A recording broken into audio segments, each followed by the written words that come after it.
Bueno, como veníamos diciendo a lo largo de toda la presentación, hemos hablado mucho de emisiones negativas y de neutralidad climática, ¿no? Que realmente el objetivo de mitigación se quedó en algo muy genérico que hablaba de que había que equilibrar las emisiones que se ponían en la atmósfera con aquellas que se captaban, ¿no? Lo que se viene conociendo como la neutralidad climática. Bueno, ¿y cómo se consigue la neutralidad climática? ¿No? Bueno, a nivel interno de cada país, pues se siguen pudiendo utilizar los mecanismos de carbono, es decir, un país puede compensar sus emisiones, o sea, lo que no emite se lo puede comprar a otro país que emite menos, y entonces, bueno, pues esto se establece un mecanismo que se llama, en el Acuerdo de París se denomina el mecanismo de mitigación de transferencia internacional, que viene a ser un mercado de carbono como los hemos conocido, ¿no? A pesar de que, bueno, los mecanismos de mercado de CO2 se han demostrado muy poco efectivos y han tenido problemas auténticos de contabilidad, de emisiones, han generado efectos negativos aún peores que aquellos problemas que intentaban solucionar, ha caído en inoperatividad cuando el sistema, cuando el precio de carbono bajaba, etcétera, ¿no? En cualquier caso, esto es para conseguir digamos, los equilibrios internos de cada parte del convenio, pero claro, estamos hablando de que hay que conseguir la neutralidad climática a final de siglo a nivel global, a nivel planetario. No podemos intercambiar emisiones con otros planetas, ¿no? Entonces, ¿cómo se hace esto? Pues eliminando CO2 de la atmósfera, ¿no? ¿Y cómo se elimina el CO2 de la atmósfera? Bueno, pues las plantas, los árboles, los suelos, los océanos, que son el principal sumidero de carbono del planeta, absorben CO2, ¿no? Ya han absorbido hasta ahora un 30% de las emisiones antropógenas desde la revolución industrial. Y bueno, su capacidad de carbono, perdón, de absorción de carbono está bastante comprometida ya, pero de momento la biosfera sigue absorbiendo carbono del orden de 6 gigatoneladas cada año. Pero esta capacidad tiene un límite y bueno, esos sumideros se están saturando, ¿no? Entonces, ¿cómo capturar las emisiones adicionales que van a venir, que estamos diciendo ya que vamos a poner de aquí a 2050 en la atmósfera, si esta capacidad de captación está comprometida? Pues lo vamos a hacer mediante la tecnología. Los escenarios que dibuja el IPCC, esto es un extracto del informe para elaboradores de políticas del último informe del IPCC, dice que, bueno, los escenarios para conseguir las 450 partes por millón consistentes con esos 2 grados de aumento de temperatura a final de siglo realmente implican superaciones temporales de esa concentración para luego, digamos, reducir, o sea, digamos, compensarlo a final de siglo, ¿no? Es decir, nos vamos a ir más allá de las 450 y supuestamente luego vamos a tener la capacidad de reducir lo que nos hayamos pasado en la segunda mitad de siglo. Pero dice, bueno, que esos escenarios de superación típicamente se apoyan en la disponibilidad de poder desplegar masivamente tecnologías como BECS, y mediante forestación en la segunda mitad de siglo, y que la disponibilidad y la escala de estas y otras formas de captación de dióxido de carbono, pues que son inciertas, dice que son inciertas y que además que tienen riesgos y peligros asociados, ¿no? ¿Qué es esto de BECS, no? Pues BECS es una forma de captación de CO2 que significa bioenergía con captura y almacenamiento de carbono, y es una forma de geoingeniería. La geoingeniería es pues la modificación intencionada de los sistemas naturales, de los suelos, de los océanos, de la atmósfera, con el propósito de manipular el clima, ¿no? De alterar las condiciones climáticas. Digamos que hay todo un amplio abanico de técnicas de distinto grado de viabilidad y de distinto grado de riesgo, pero que podemos agruparlas en dos grandes grupos. Una, lo que serían aquellas técnicas que van enfocadas a remover, a quitar, a retirar el dióxido de carbono de la atmósfera, y aquellas que son, digamos, más marcianas, que lo que pretende limitar es o manejar es la radiación solar que llega a la Tierra, ¿no? Mediante, bueno, pues la colocación de espejos en el espacio, de grandes toldos, blanqueamiento de nubes para aumentar la reflectividad, imitar el efecto de los volcanes inundando la atmósfera con partículas de azufre, mediante aviones, etcétera, ¿no?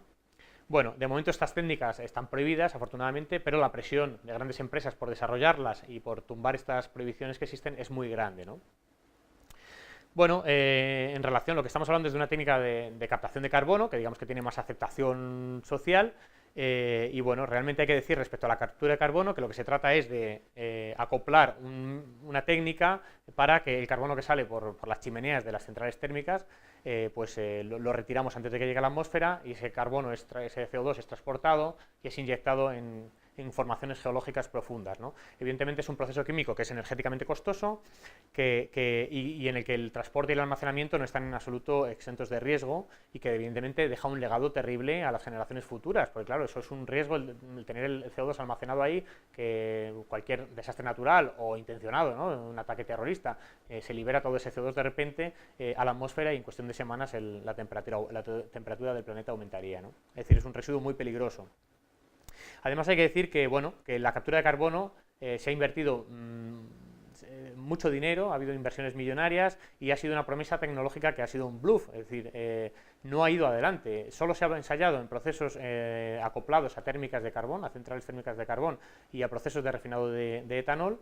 Es un proceso que tiene un rendimiento energético bastante dudoso y además que tiene un alcance limitado, ¿no? La propia Agencia Internacional de la Energía dijo hace unos años que si queríamos tener un presupuesto de carbono adicional al que ya tenemos ahora mismo se estima, el IPCC estima que podemos todavía poner en la atmósfera unas 1000 gigatoneladas de carbono, si queremos tener un presupuesto adicional de unas 100 gigatoneladas de CO2 más, es decir, poder emitir 100 gigatoneladas de CO2 más, que no es mucho, necesitaríamos en 2050 3.500 proyectos funcionando, ¿no? De captura de carbono.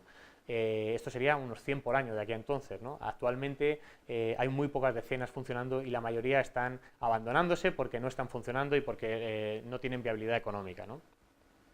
En relación a BECCS, hay que decir que la captura de carbono nunca se ha acoplado a un proceso de producción de biomasa, es decir, se ha acoplado, como digo, a las térmicas de carbón, pero en la tecnología BECCS que estamos considerando se supone que se acoplaría a las térmicas de biomasa donde se quemarían esos árboles, esos cultivos que se hubieran cultivado, ¿no? Es decir, el argumento racional que hay detrás de todo esto es: lo que se trata es de cultivos masivos de biomasa, de árboles o cultivos, que crecen y durante su crecimiento capturan por su metabolismo CO2 de la atmósfera, ¿no? Si esto luego es cortado, estos cultivos se cortan y se llevan a una central térmica de biomasa, cuando se queman, liberan a la atmósfera la misma cantidad de CO2 que han capturado las plantas durante el crecimiento. Por tanto, ahí tendríamos la neutralidad de emisiones. Si además capturamos estas emisiones al salir por la chimenea y las enterramos en una formación geológica profunda, tenemos esas emisiones negativas que queremos conseguir, ¿no?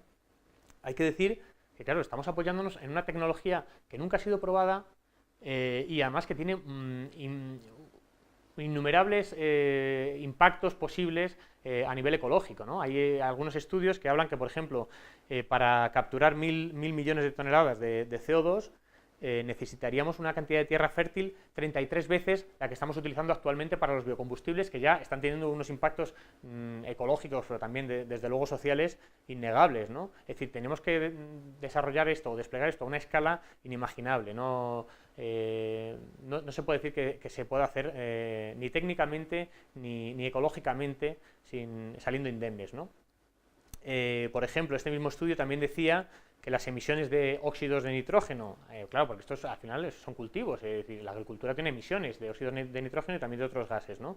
De óxidos de nitrógeno, para lograr desarrollar una serie de cultivos para capturar esos 1.000 millones de toneladas de CO2, pues se multiplicarían por 3 las actuales, ¿no? Es decir, que realmente estamos hablando de un impacto muy importante. Y el órgano subsidiario de asesoramiento científico, técnico y tecnológico de la Convención de Biodiversidad ya ha alertado del impacto que el desarrollo de esta tecnología podría tener sobre los bosques primarios y los pastizales, ¿no? Por la cantidad de suelo que sería necesario para poder llevarlo a una escala que fuera lo suficientemente impactante como para tener un nivel de reducción de emisiones significativo, ¿no?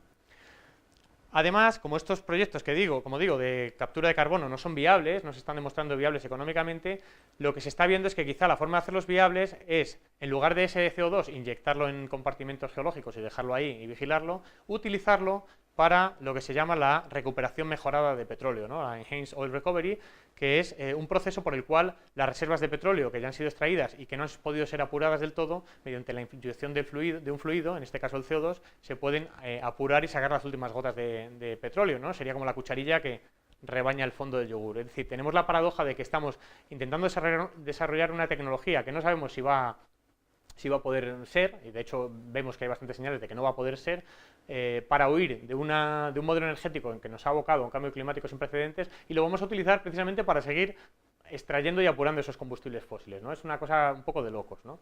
En cualquier caso, asusta el pensar que estamos fiando nuestro futuro climático a una tecnología que no existe, ¿no?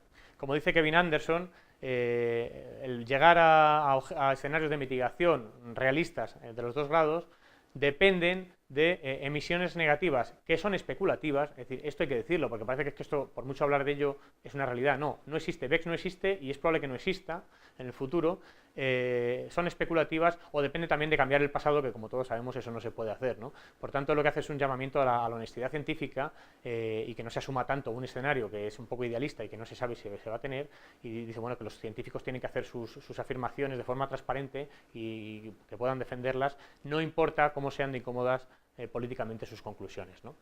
Bueno, hay otros aspectos negativos en el Acuerdo de París, como que bueno, hay una brecha hasta 2020 de inacción que no se ha cubierto.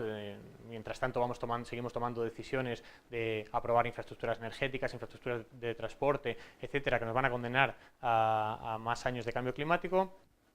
El mecanismo de pérdidas y daños. Las pérdidas y daños son, digamos, aquellos daños que provoca el cambio climático a los que ya no nos vamos a poder adaptar. Ha habido una lucha grande por parte de los países más vulnerables de incluir un mecanismo de pérdidas y daños. Esto se ha mantenido después de intentar, el grupo Paraguas, liderado por Estados Unidos, ha intentado sacarlo del texto, pero al final se ha mantenido en un apartado diferente al de adaptación, pero lo que sí ha conseguido el grupo Paraguas es que no se puedan exigir responsabilidades jurídicas y no se puedan exigir compensaciones por los daños que ya esos países están sufriendo por el cambio climático que no han creado, ¿no? La financiación también ha sido bastante fracaso porque no se ha logrado aumentar el techo o el suelo del que partía el Fondo Verde por el Clima de 100.000 millones de dólares anuales a partir de 2020, y además la gran demanda que tenían las organizaciones de desarrollo de que eso fuera siempre una financiación nueva y adicional y que no digamos, no computara para ello la ayuda al desarrollo, pues no se ha conseguido, ¿no? Y aquí vamos a hacer otra pausa para ya afrontar la parte final.